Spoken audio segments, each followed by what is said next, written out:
Hello friends, আজকের ভিডিওতে আমি আপনাদের জন্য নিয়ে এসেছি এগ্রিকালচারের কিছু এমন মেশিন যেগুলো দেখে আপনি চমকে যাবেন। এই ভিডিও দেখার আগে হয়তো আপনার মনে হতে পারে আপনি কৃষিকাজের সমস্ত মেশিন দেখে নিয়েছেন, যেমন ট্রাক্টর, থ্রেশার, হারভেস্টার ইত্যাদি। কিন্তু আজকের এই চমৎকার ভিডিও দেখার পর আপনি আমাকে একবার হলেও থ্যাঙ্কস অবশ্যই জানাবেন, কারণ এরকম আধুনিক মেশিন হয়তো আপনি এর আগে কখনো দেখেননি। তো চলুন একটু সময় নষ্ট না করে দেখে আসা যাক এই আধুনিক চমৎকার মেশিনগুলোকে। কিন্তু ভিডিও শুরু করার আগে বলবো, যদি এখন পর্যন্ত আপনি আমাদের চ্যানেলটিকে সাবস্ক্রাইব করে না থাকেন তাহলে এখনই সাবস্ক্রাইব করে পাশের বেল আইকনে ক্লিক করুন। রুট আলভার্গো। আমাদের কৃষক ভাইয়েরা জমিতে ফসল তো চাষ করে নেয়, কিন্তু সেগুলোকে তোলার কাজ অনেকটা কষ্টদায়ক হয়ে থাকে। কিন্তু এখন আর হবে না, কারণ এটা একটা আধুনিক রোবট। এই রোবট কন্ট্রোল এনভায়রনমেন্টে বাগিচাতে খুব ভালোভাবে কাজ করে, আর এর সামনের দিকে ক্যামেরা সেন্সর লাগানো থাকে, আর তার সাথে একটা এলইডি লাইট লাগানো থাকে। তার ফলে এটা রাত্রেবেলাতেও কাজ করতে পারে। এটা নিজে থেকে বুঝতে পারে যে কোন টমেটো পেকে গেছে আর কোনটা পাকেনি। আর শুধুমাত্র ওই লাল টমেটো ছাড়া অন্য কোনো টমেটো পারে না, যার ফলে ফসলের প্রোডাকশন তো খুব ভালো হয়ই, তার সাথে সাথে প্রোডাক্টিভিটিও বেড়ে যায়। এই মেশিন তার কাজে খুবই দক্ষ, কারণ এটা একটা ফল নষ্ট না করে তার হাতের সাহায্যে গাছ থেকে তুলে ট্রেতে রেখে দেয়। আপনার কি মনে হয় বন্ধুরা, কি চমৎকার মেশিন, তাই না? একবার চিন্তা করুন, শুধুমাত্র সঠিক ফলগুলোই এই মেশিন পেড়ে নেয়, আর যেটা কাঁচা হয়ে থাকে সেটাকে ছেড়ে দেয়, যার ফলে আমরা শুধুমাত্র ভালো কোয়ালিটির ফলগুলোকেই খেতে পারি। সত্যি মজাদার। MF2370 ultra HD. সাধারণত ফসল কেটে নেওয়ার পর অনেক বেশি মাত্রায় শুকনো ঘাস জমিতে পড়ে থাকে, যেটা খুব একটা ভালো নয়। এইসব জিনিসগুলোকে আমরা স্টোর করে রাখতে পারি পরবর্তী সময়ের জন্য, আর এই সমস্যার সমাধান হলো এই চমৎকার মেশিন। হ্যাঁ বন্ধুরা, ফসল কেটে নেওয়ার পর যে অপ্রয়োজনীয় অংশগুলো থেকে যায় সেগুলোকে একসাথে কালেক্ট করে তার বান্ডিল আকারে দিয়ে দেয়, যার ফলে এগুলোকে স্টোর করতে সুবিধা হয়ে যায়। এই মেশিন জমির উপরে সঠিক লাইনে চলতে থাকে, যার ফলে নিচে পড়ে থাকা ঘাসগুলোকে তার নিজের মধ্যে টেনে নেয় এবং সিম্পল মেকানিজমে ঘাসের সুন্দর সুন্দর বান্ডিল করে দেয়, আর তার পেছনের অংশ দিয়ে বাইরেও বের করে দেয়। সত্যি চমৎকার একটা মেশিন।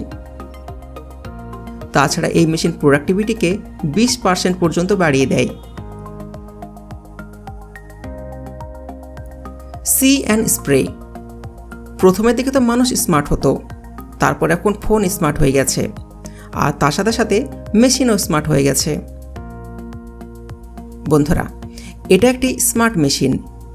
এই মেশিন তার কাজকে সম্পন্ন করার জন্য আর্টিফিশিয়াল ইন্টেলিজেন্সের ব্যবহার করে থাকে। এই মেশিনের সাহায্যে আমরা ফসল কাটা ছাড়া ফসলে কীটনাশক ছিটানোর কাজও করতে পারি। প্রথমে তো মেশিন জমির উপরে চলে অপ্রয়োজনীয় আগাছাগুলোকে সেন্স করে নেয়।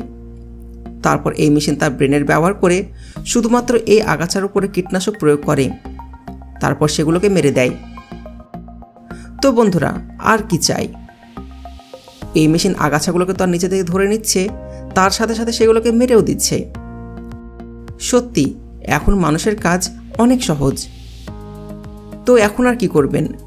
এখন আরাম করুন আর ঘুমান। মেশিন তো আমাদের কাজ করেই দিচ্ছে, তাই না? ভ্যানেরনি মোবাইল পাম্প।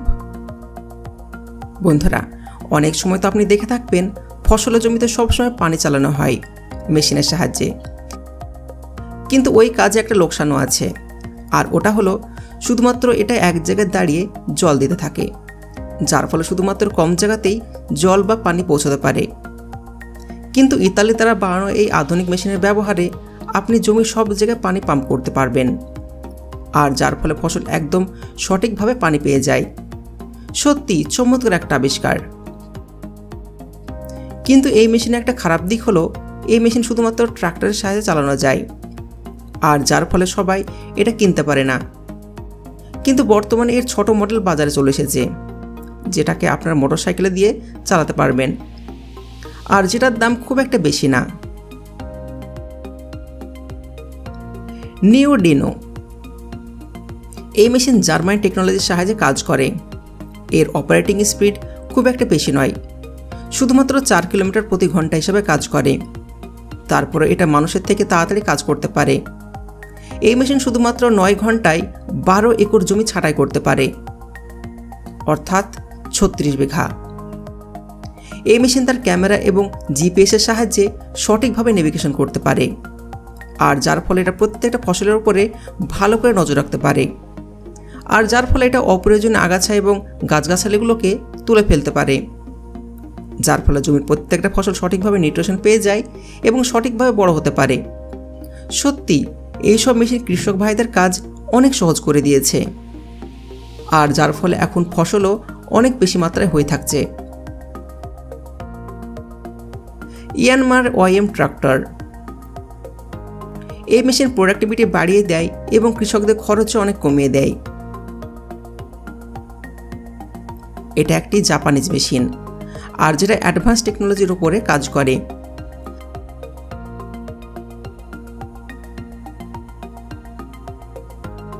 আর এটা সব থেকে মজার বিষয়, এটা সাইজ ছোট হয় এবং তার সাথে সাথে দামও খুব একটা বেশি না, যার ফলে এটাকে আমরা খুব সহজেই ব্যবহার করতে পারি।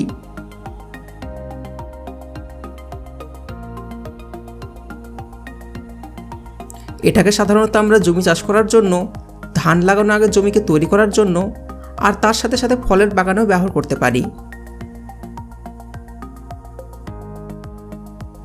স্ম্যাশ। এটা একটি মোবাইল রোবোটিক মেশিন, যেটাকে পৃথিবীর 10টি দেশ মিলে বানিয়েছে। এটাকে খাস করে মানুষের মেহনতকে পুরোপুরিভাবে কম করার জন্য তৈরি করা হয়েছে। এই মেশিনে আছে একটি আর্মস, একটি ড্রোন এবং নেভিগেশন সিস্টেম, আর এই সমস্ত জিনিস মেশিনটিকে সম্পূর্ণ কাজ করার জন্য পুরোপুরিভাবে উপযুক্ত করে তোলে। এই মেশিন জমির ওই সমস্ত কাজ করতে পারে যে সমস্ত কাজ করার জন্য কৃষক ভাইরা অনেক দিন সময় লাগিয়ে দেয়, কিন্তু তারপরে মানুষের হাতের কাজ তো মানুষের হাতের কাজই। এই মেশিন পুরোপুরিভাবে একটি রিমোটের সাহায্যে অপারেট করতে পারা যায়, তার সাথে সাথে এটা অটোমেটিকভাবেও কাজ করতে পারে। অটোমেক। অনেকদিন পর্যন্ত মেহনতের পর, অনেকদিন পর্যন্ত অপেক্ষা করার পর, জমির সমস্ত কাজ কমপ্লিট করার পর, তারপর আমরা দেখতে পাই আমাদের মেহনতের ফসল।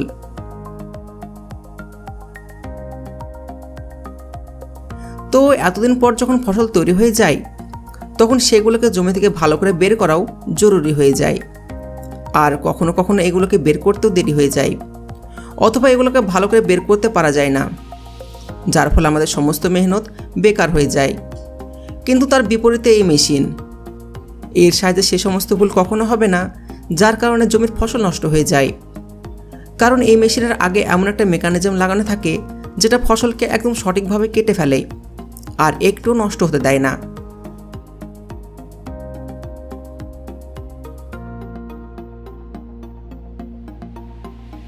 আর তারপর কেটে ফেলার পর তার উপরে টেনে নেয়, যার ফলে ফসল নোংরাও হয় না।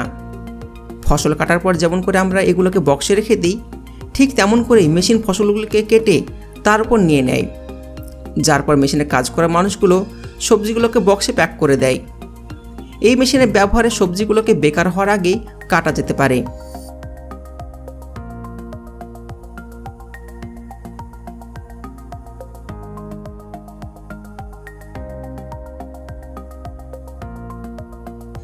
এই কাজ হাতের সাহায্যে করা যায়, কিন্তু তাতে সময় এবং লেবার দুটোই অনেক বেশি লাগবে।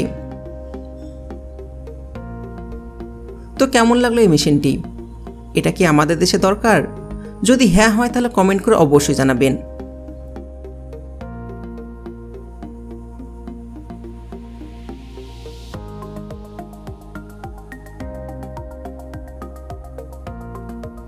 তো বন্ধুরা, কেমন লাগলো আজকের ভিডিও?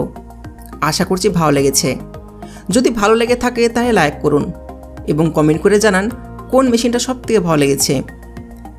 আর যদি আপনি ভবিষ্যতে এরকম ভিডিও প্রতিনিয়ত দেখতে চান তাহলে আমাদের চ্যানেলকে সাবস্ক্রাইব করে পাশের বেল আইকনে ক্লিক করুন।